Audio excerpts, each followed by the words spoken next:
Bonjour à tous, on se retrouve pour un nouveau Texama Show comme d'habitude pour l'actualité informatique et technologique de la semaine. Nous avons des news intéressantes cette semaine-ci, notamment le fait que vous avez l'application Temu qui a fait pas mal parler d'elle ces derniers temps, qui aurait un problème de malware et de spyware, donc ça on en parlera. Nous avons aussi des rumeurs au niveau smartphone. Nous avons l'iPhone 15 qui a été finalement fixé et qui n'a plus de problème de surchauffe, ça c'est intéressant. Nous avons des rumeurs au niveau aussi hardware, ainsi que des news sur une potentielle nouvelle carte graphique AMD mobile puissante, donc qui pourrait concurrencer les grosses cartes graphiques de chez Nvidia au niveau mobile. Donc pour ceux qui ne veulent pas de Nvidia dans les ordi portables, ça peut être intéressant. Vous avez d'autres news, comme d'habitude, table des matières ainsi que genre table des matières dans la description, ainsi que sur la barre de lecture, voilà, c'est ce que je dis d'habitude. N'hésitez pas à sauter vers le sujet qui vous intéresse le plus. Commençons tout de suite. La première news de la semaine concerne Temu, cette application qui fait énormément parler d'elle. Vous avez énormément de pubs sur Instagram, sur TikTok et tout ça. Vous avez aussi des influenceurs qui ont été payés pour promouvoir l'application. Basiquement, cette application est un petit peu le nouveau Wish pour moi, c'est comme ça que je le vois. Donc vous avez des produits qui viennent de Chine qui sont extrêmement peu chers, mais qui des fois aussi peuvent être mensongers ou de très mauvaise qualité. Mais des fois, vous allez quand même trouver des bons produits, un petit peu comme avec AliExpress. Du coup, elle est très populaire, justement dû au fait que vous avez beaucoup de gens qui la recommandent ou qu'il y a beaucoup de pubs et le fait que les prix sont énormément cassés sur la plateforme. Mais forcément, il y a un mais, il y a des problèmes avec cette application. Le premier problème, c'est le fait qu'elle avait une application sœur qui était donc faite par les mêmes développeurs sur le Play Store qui s'appelait pour information Pinduoduo. Et Pinduoduo a été retiré du Play Store parce qu'elle incluait des malwares et des spyware surtout. Donc elle espionnait de manière assez intrusive ses utilisateurs. Et ça a été prouvé ici. C'est pas comme TikTok où on a des théories. Non, là c'était clairement prouvé, elle espionnait ses utilisateurs. Donc là déjà, ça n'inspire pas confiance. C'est exactement les mêmes développeurs qui sont derrière l'application Temu. Qu'est-ce qui garantissent qu'ils ne font pas la même chose en fait, ou que certains bouts de code n'ont pas été réutilisés de l'application Pinduoduo et qui pourraient être activés dans le futur ou autre chose. Surtout que Temu semble avoir un système qui permet d'update l'application sans l'update dans le Play Store, comme certains jeux le font, vous devez le savoir. Donc ça, c'est vraiment pas très bon. Le deuxième problème, et ça c'est plus le problème de Temu, c'est le fait qu'ils vendent tellement à perdre, vraiment. Hein, ils vendent des produits tellement peu chers et vous payez presque rien de frais de port qu'en fait ils perdent de l'argent sur pratiquement chaque commande. Et donc la question se pose, c'est pourquoi? Pourquoi ils font ça?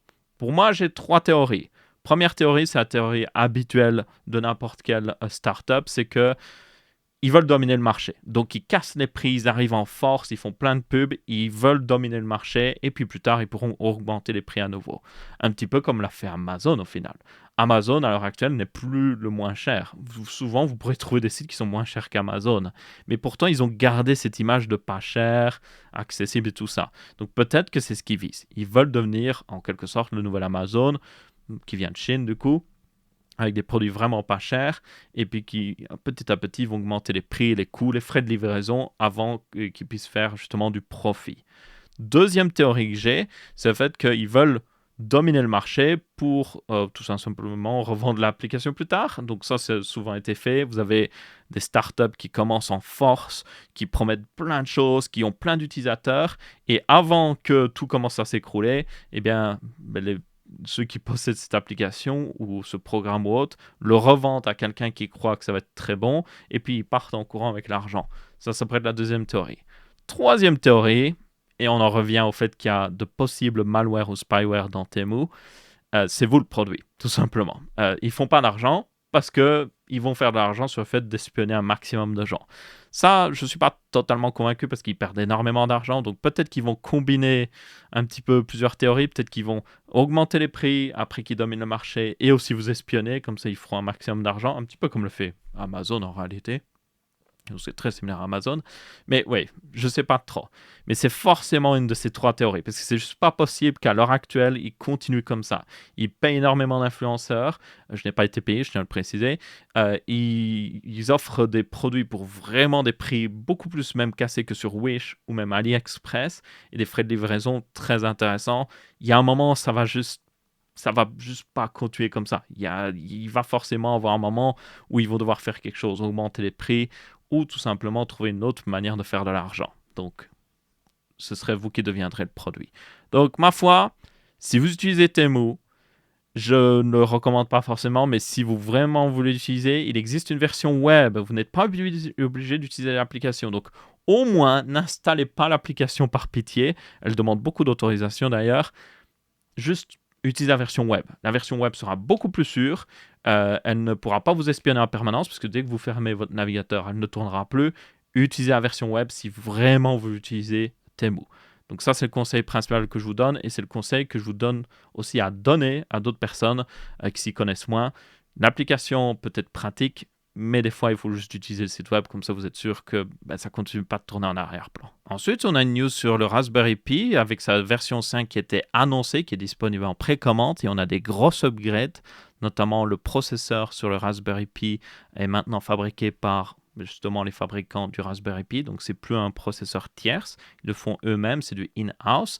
Il est fabriqué apparemment en 16 nanomètres, donc c'est pas la meilleure technologie la plus récente, mais il utilise des nouveaux cœurs Cortex A72 de chez ARM, donc ça augmente pas mal la puissance. Il y en a 4 pour information, et donc il est 2 à 3 fois plus puissant que le Raspberry 4, ce qui est une énorme upgrade. Après, évidemment, le Raspberry Pi 4 n'était pas le plus puissant non plus. Beaucoup de mini-PC qui pouvaient facilement le dépasser, mais là c'est une bonne upgrade. La partie GPU aussi a été upgrade, et notamment elle supportera Vulkan maintenant. Vous avez aussi le fait qu'elle peut supporter 2 écrans 4K 60 fps, et vous avez d'autres améliorations que beaucoup de gens attendaient, notamment le fait que ici vous avez un petit connecteur qui est un connecteur PCI Express. Donc maintenant vous pourrez brancher des cartes d'extension ou même une carte graphique en PCI Express directement dans le Raspberry Pi, via une extension évidemment, parce que c'est pas vraiment un port classique ici. C'est toutefois du PCI Express 2.0, donc ne vous attendez pas à la meilleure vitesse au monde. Je ne sais pas si c'est du fois combien, ils ne le disent pas vraiment. Peut-être que c'est selon le nombre de pins, mais je ne sais pas trop, mais c'est du PCI Express 2.0, donc ne vous attendez pas à des méga performances. On a aussi un nouveau connecteur 4 pins pour un ventilateur qui sera maintenant officiellement supporté, parce que jusqu'à maintenant, le ventilateur dans le Raspberry Pi, vous deviez connecter au connecteur programmable ici, ou juste via l'USB ou autre chose, donc c'était un peu bancal, on peut le dire. Et vous avez du coup avec ça un accessoire officiel qui sera du coup un boîtier avec un radiateur et un ventilateur, comme ça vous pourrez le refroidir plus efficacement. Il existait déjà des refroidissements pour les Raspberry 4 et tout ça, avec des radiateurs, des ventilateurs, mais c'était, comme je le dis avant, pas supporté officiellement, donc il fallait utiliser des pins sur le côté pour brancher le ventilateur. C'était pas optimal. Maintenant, vous avez le connecteur 4 pins, et du coup, vous pouvez facilement brancher un ventilateur. Il y a d'autres upgrades, notamment un nouveau contrôleur pour les ports USB qui devra améliorer la vitesse. On a toujours un port Ethernet de 1 gigabit. Le Wi-Fi est aussi 2 fois plus rapide. Et vous avez aussi quelques petites downgrades, notamment le jack a disparu, donc le jack audio. Et il y avait aussi une prise RSA, si je me souviens bien, ou composite vidéo qui a été retirée. Toutefois, vous pourrez toujours brancher une webcam via notamment les 2 ports que vous avez ici. Donc, voilà, on perd un petit peu, mais on gagne énormément derrière. Il sera vendu du coup une 50aine d'euros pour la version 4 Go, et il y aura une version aussi 8 Go. Et pour information, du coup, il est en précommande pour l'heure actuelle, mais il y a de fortes chances que, vu le gain de puissance, il y a beaucoup de gens qui vont upgrade, et du coup, ça devrait être, ça devrait être assez compliqué de pouvoir l'acheter, à mon avis. Ensuite, on a Google qui a officialisé les Pixel 8 et Pixel 8 Pro avec 7 ans d'upgrade logiciel et de sécurité. Donc ça, c'est énorme. C'est le plus gros du marché. C'est même plus que ce que promet Apple. Donc on en arrive à une page assez importante ici, on peut dire l'histoire du smartphone, où même Apple se fait dépasser par une autre marque au niveau de la promesse d'upgrade. Du coup, ces Pixel 8 et Pixel 8 Pro, on avait déjà vu pas mal de leaks. Ils sont basiquement très similaires au Pixel 7. Celui qui a la plus grosse upgrade au final, c'est le Pixel 8 non Pro, qui lui maintenant aura un écran 120 Hz apparemment. Il aura aussi le nouveau capteur 50 mégapixels que vous aviez dans le Pixel 7 Pro et dans le 8 Pro évidemment. Et le design aussi reste assez similaire, comme vous pouvez voir. Et aussi, les 2 smartphones seront sur Android 14. Ce sont même les premiers sur la dernière version d'Android, ce qui semble assez logique.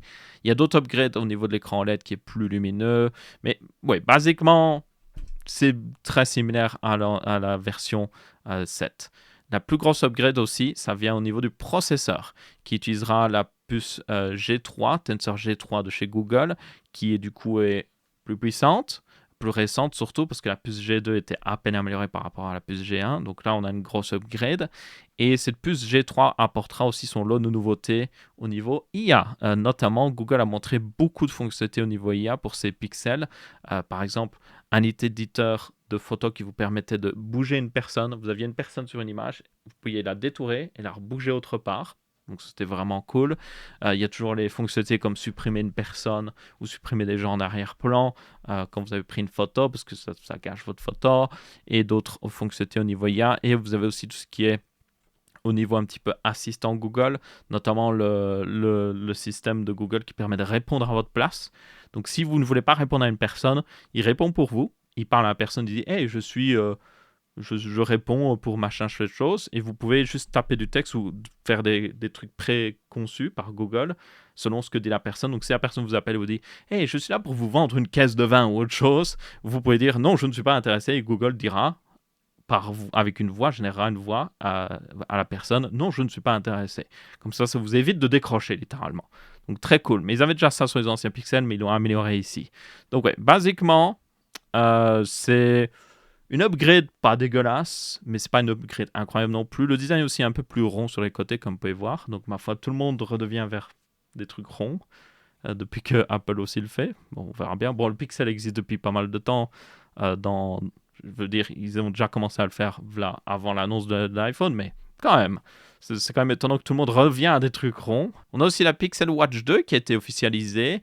Elle aussi a pas mal d'upgrades, notamment le fait qu'elle utilise un nouveau Snapdragon W5, qui est une puce plus récente et plus efficace au niveau énergétique, qui devrait améliorer les choses sur la Pixel Watch, parce que la première était plutôt meh. C'est une smartwatch d'ailleurs qui est assez petite, comme vous pouvez voir. Donc ça fait qu'elle est assez limitée aussi au niveau batterie. La première était vraiment mauvaise au niveau batterie. Je vous rappelle quand elle avait été annoncée que personnellement j'étais assez déçu de ce qu'elle fournissait. C'était juste pas du tout intéressant. Elle était très mauvaise niveau batterie, assez mauvaise au niveau fonctionnalité, capteur et tout ça. Donc ici, Google a basiquement amélioré tout ce qui, on va dire, pêchait dans la première version. Donc il y a plus de capteurs. Vous avez un capteur même qui vous permet de voir la température de votre peau. Vous avez le fait que, comme elle utilise une nouvelle puce, elle est plus efficace au niveau énergétique. Donc ils promettent 24 heures de batterie avec le Always On Display, alors qu'avant c'était sans le Always On Display. Donc ça c'est plutôt une bonne chose.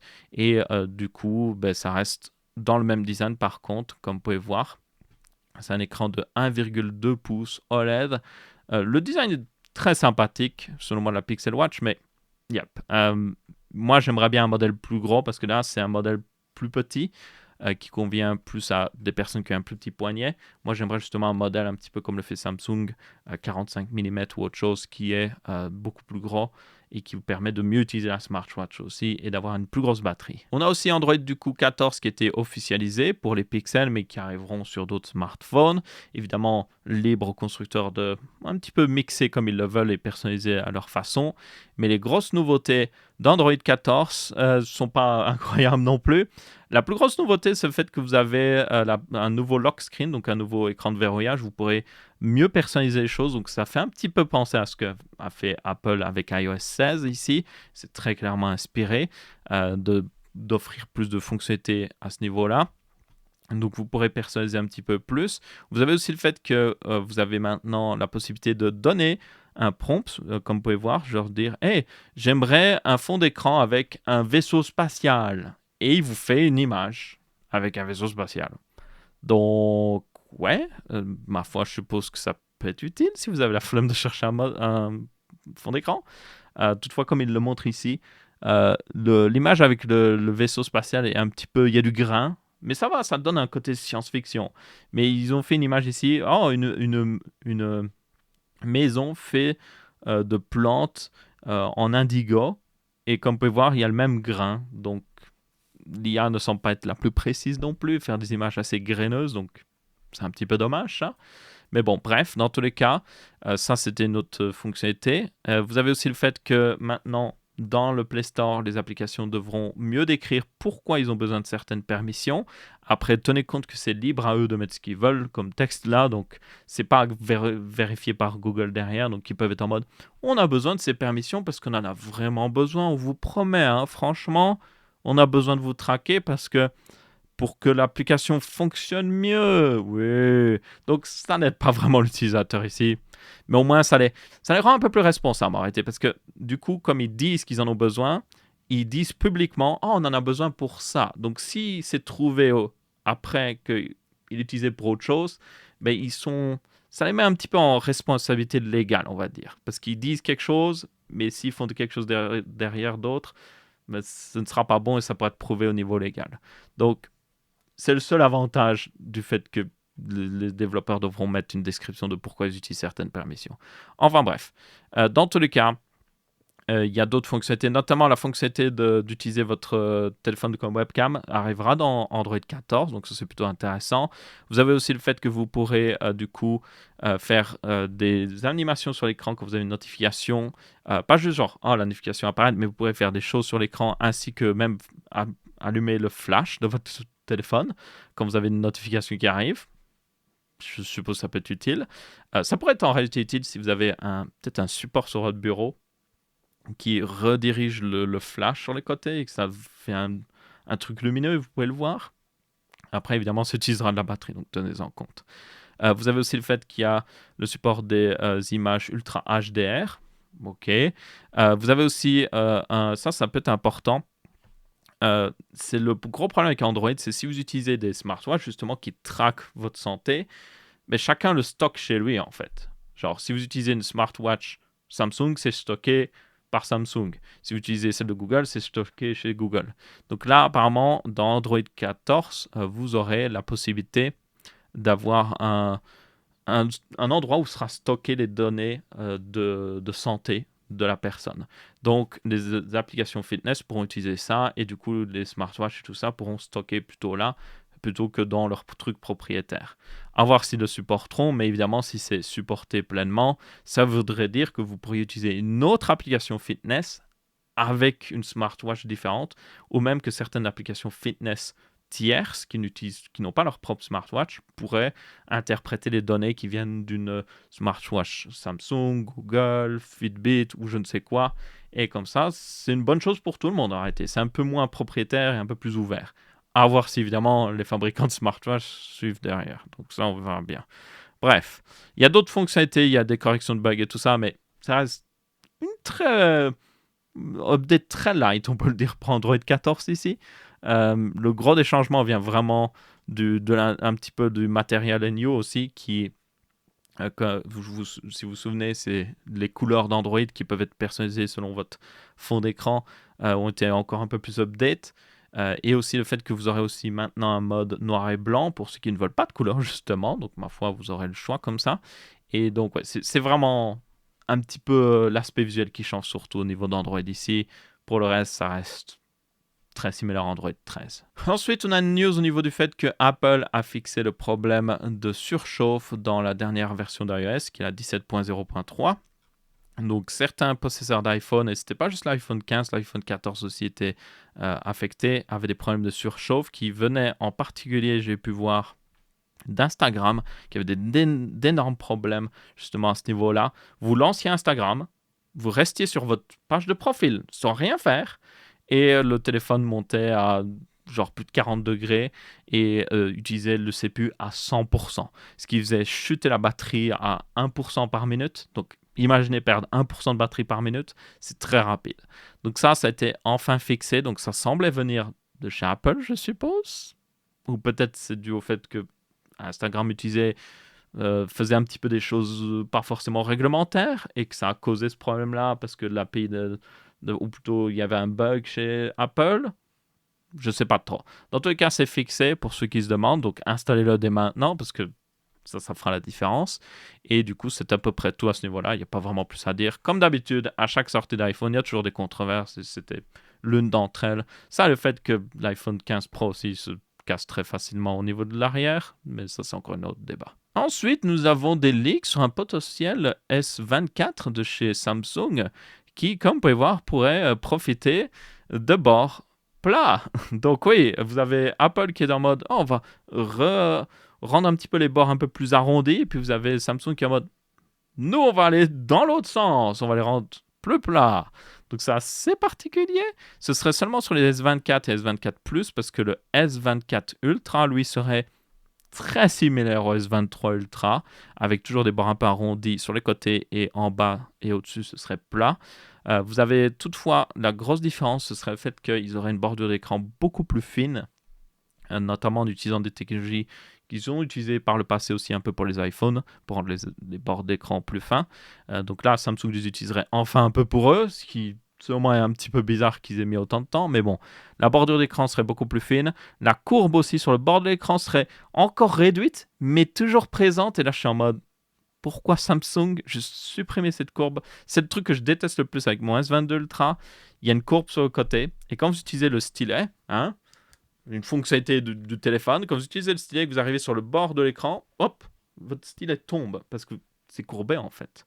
Donc ça, c'est très, très, très embêtant personnellement. Et des fois, ça me retient même d'utiliser le stylet en fait. Donc, j'espère qu'à terme, ils vont juste supprimer les courbes parce que des écrans courbés comme ça sur téléphone, ça sert à rien. Ça complique le fait d'installer un écran de protection. Ça expose plus l'écran à des dégâts aussi parce que l'écran est plus exposé sur le côté quand il chute et tout ça.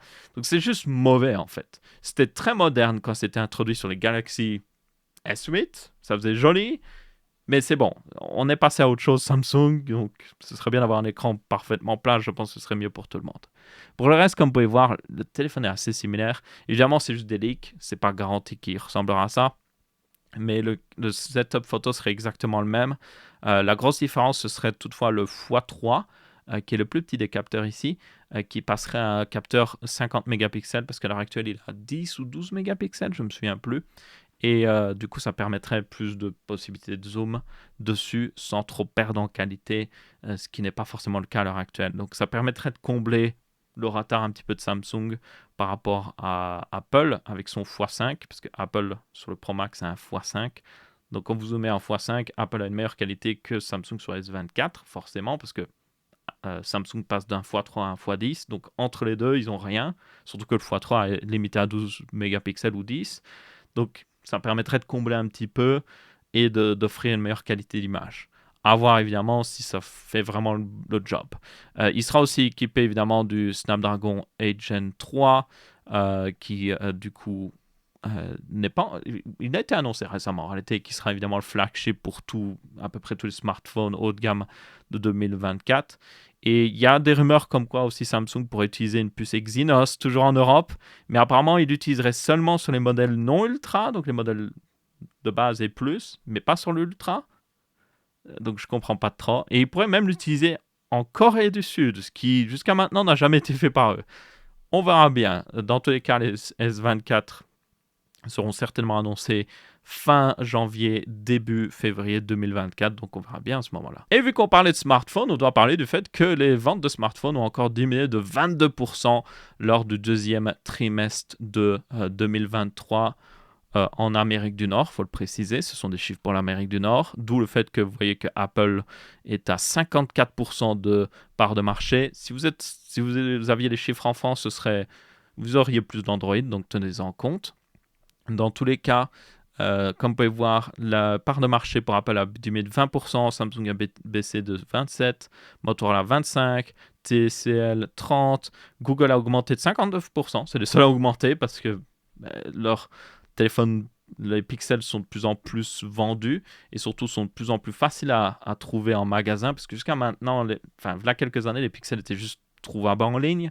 Maintenant, vous avez plus la possibilité de les trouver en magasin. Notamment aussi, si vous êtes belge, le Pixel 8 sera vendu en Belgique. Donc ça les aide à augmenter leur part de marché. Mais après, comme vous pouvez voir, ils sont seulement à 4% de part de marché, donc c'est pas non plus énorme. Et les autres sont à moins 43%. Donc globalement, vous avez une perte de moins 22%. Donc c'est énorme. Et ça continue depuis quelques temps. Mais là, c'est la plus grosse perte qu'on a eue en un seul trimestre. 22%, c'est juste énorme. Et c'est dû au fait que, on va être très honnête, il n'y a aucune raison d'upgrader un téléphone, en fait. Même un téléphone vieux de 4 ans, 5 ans, fait encore très bien les choses dans pas mal de situations. Donc les gens sont juste en mode « Oh, mais je vais le garder jusqu'à quand que mon téléphone soit totalement mort. » Et j'ai aucune raison d'upgrade. Donc même les gens qui avaient tendance à upgrade plus fréquemment, quand il y avait le nouveau iPhone, ils étaient en mode oh, il me faut le nouveau iPhone. Même eux, maintenant, ils sont en mode oh, ben, j'ai l'iPhone 14, le 15 ne change pas grand-chose. Je vais attendre le prochain. Donc, c'est comme ça que vous vous retrouvez avec une situation où les ventes sont vraiment en chute libre. Et aussi, il y a un manque d'innovation, on peut le voir. Les smartphones sont basiquement maintenant les mêmes depuis je ne sais combien d'années. Ça ne change pas beaucoup. Donc là, il faudrait voir si, par exemple, les téléphones pliables pourraient améliorer la situation, même si, évidemment, ils se restent hyper chers. Et c'est pas ça qui va aider les choses s'ils continuent de rester chers. Ensuite, une petite news très rapide que je ne savais même pas, mais apparemment, vous pouviez toujours utiliser une clé Windows 7 et Windows 8 pour activer Windows 10 et même 11. Et du coup, ce sera bientôt plus possible de le faire. Donc, je vous donne cette information. Si vous avez une clé Windows 7 ou Windows 8, pas une clé OEM que vous pouvez seulement installer sur un PC que vous avez déjà installé, mais si vous avez des clés non OEM que vous pouvez réutiliser pour d'autres PC, ben, pensez-y, vous pourriez réutiliser votre clé, peut-être pour activer Windows sur une machine ou autre. C'est dû au fait, à mon avis, que je vous rappelle que Microsoft proposait d'upgrade depuis Windows 8 et même Windows 7 vers Windows 10, donc vous pouviez garder votre clé. Donc, moi, je ne savais pas qu'on pouvait carrément même juste utiliser une clé Windows 7 et 8 pour activer Windows 10 et 11.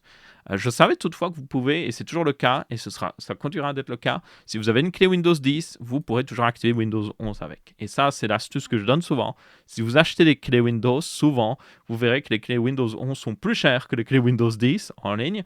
Achetez une clé Windows 10. La clé Windows 11 ne sert à rien. Vous pouvez juste utiliser celle de Windows 10. Donc, ouais.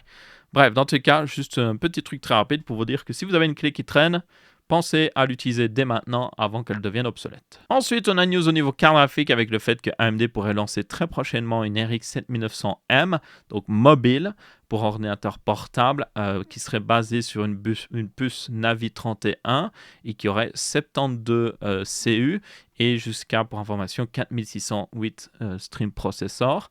Ce serait une puce du coup très similaire à celle que vous avez dans la RX 7900 GRE, cette carte graphique spécialement pour la Chine, je vous rappelle, qui est une version coupée des 7900 XT et 7900 XTX.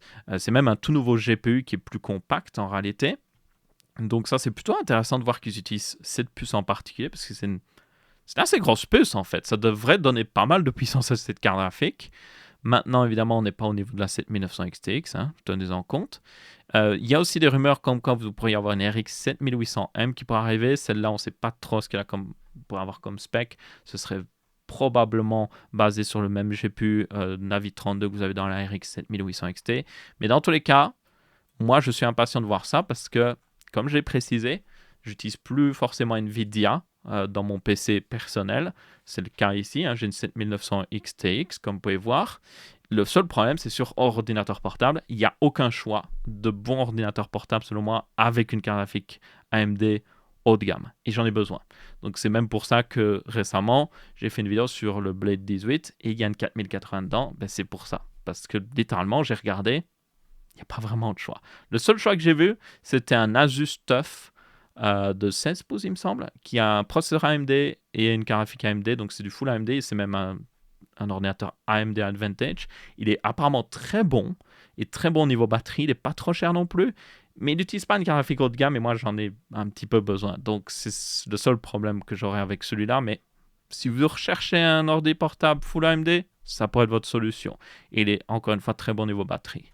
Après, comme j'ai dit aussi précédemment, j'essaie de réduire le nombre de produits Asus que j'ai dans mes setups parce que depuis que, évidemment, s'il y en a qui se souviennent, le petit débâcle sur les sockets AM5 qui a fait que certaines cartes mères AM5 tuaient leur CPU et notamment chez Asus il y avait encore plus de problèmes parce qu'ils ont fait des mises à jour BIOS qui ont continué de tuer les CPU. Ils n'ont pas été clairs sur leur mise à jour BIOS qui disait que c'était bêta donc il n'y avait plus de garantie. Bref, c'était tout un débat là-dessus. C'est pour ça que j'essaie de réduire quand même le nombre de produits Asus. C'est même pour ça d'ailleurs, ça fait pas mal de temps en réalité que je l'ai ici, mais j'ai une carte Aorus en X670 que je vais mettre dans mon PC.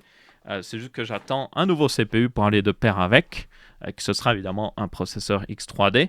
Donc ça, j'attends toujours de l'avoir, donc c'est pour ça que je n'ai pas encore pu faire l'upgrade. Et je ferai un mode sur cette carte mère d'ailleurs. Je vais la peindre en blanche pour que ça corresponde mieux à mon PC qui est blanc comme vous pouvez voir. Donc ça devrait être plutôt intéressant. N'hésitez pas à regarder quand ça arrivera. je ne sais pas quand. J'attends toujours le CPU. Ensuite, pour parler vite fait d'Intel, j'ai fait normalement une vidéo récemment. Je l'ai même techniquement tourné avant ce Texama Show, mais pour vous la sortie quelques jours avant, où je parle justement de mon retour sur le fait d'utiliser une carte graphique Intel. Et bien du coup, Intel a sorti un nouveau driver qui apporte son lot de performance. Donc ça, c'est un point justement que je donne dans la vidéo, c'est que c'est peut-être pas les meilleurs à l'heure actuelle, mais avec des mises à jour de driver, les cartes graphiques Intel pourraient devenir très intéressantes. Donc comme vous pouvez voir ici, dans Destiny 2, League of Legends, Genshin Impact, Apex, Valorant, Counter-Strike 2, ME Shadow of War, donc c'est... Qu'est-ce que c'est ME Shadow of War? Je ne sais même plus. Dota 2, GTA Online, GTA 5, ainsi qu'Overwatch 2, vous pouvez voir que le gain de performance moyen est genre monstrueux, c'est genre 10 à 20%, même jusqu'à 33% dans Overwatch 2. Donc oui, c'est très très bon et ça va permettre de donner plus de durée de vie justement à ces Intel Arc. C'est pour ça que j'ai hâte de voir peut-être dans un an revisiter les Intel Arc, la mettre dans mon PC personnel et voir ce que ça donne au niveau performance. Est-ce que ça s'est beaucoup amélioré? Est-ce que maintenant elles sont vraiment utilisables et qu'il n'y a plus trop de bugs? Si vous voulez voir plus de retours de ma part sur les Intel Arc, j'ai fait une vidéo là-dessus, donc je vous la mettrai dans le petit IEC à droite. Et enfin, une petite dernière news sur les Threadripper qui pourraient du coup arriver le 19 octobre, donc les nouveaux Threadripper 7000 qui seraient du coup jusqu'à 96 cœurs. Ce sont des CPU monstrueux, on peut le dire, qui ne sont pas clairement pour le commun des mortels. Ce sont des CPU pour les professionnels et encore même, il y a beaucoup de professionnels que je pense n'auraient même pas besoin d'un tel niveau de puissance. Vous pourriez vous contenter des processeurs, on va dire, grand public, comme les Core i9, Core i5, Core i7 et ainsi que les Ryzen 5, 7 et 9. Mais ici, oui, si vous en avez besoin, vous pourrez avoir jusqu'à 96 cœurs, un boost jusqu'à 5,16 GHz et surtout 128 lignes PCI Express 5.0 et 8 slots DDR5 pour un maximum de bande passante mémoire. Donc c'est vraiment pour les gens qui en ont besoin. Si vous ne savez pas quoi faire avec cette machine, vous n'en avez pas besoin. Si par contre vous savez exactement quoi faire, je pense que vous êtes très impatient que ça sorte pour peut-être éventuellement en acheter un. Et du coup, c'est à peu près tout pour ce Texama Show aussi. J'espère que vous avez bien apprécié. Si c'est le cas, vous pouvez laisser un pouce bleu. Si ce n'est pas le cas, vous pouvez laisser un pouce rouge. On se retrouvera pour un prochain Texama Show et je vous dis ciao ciao.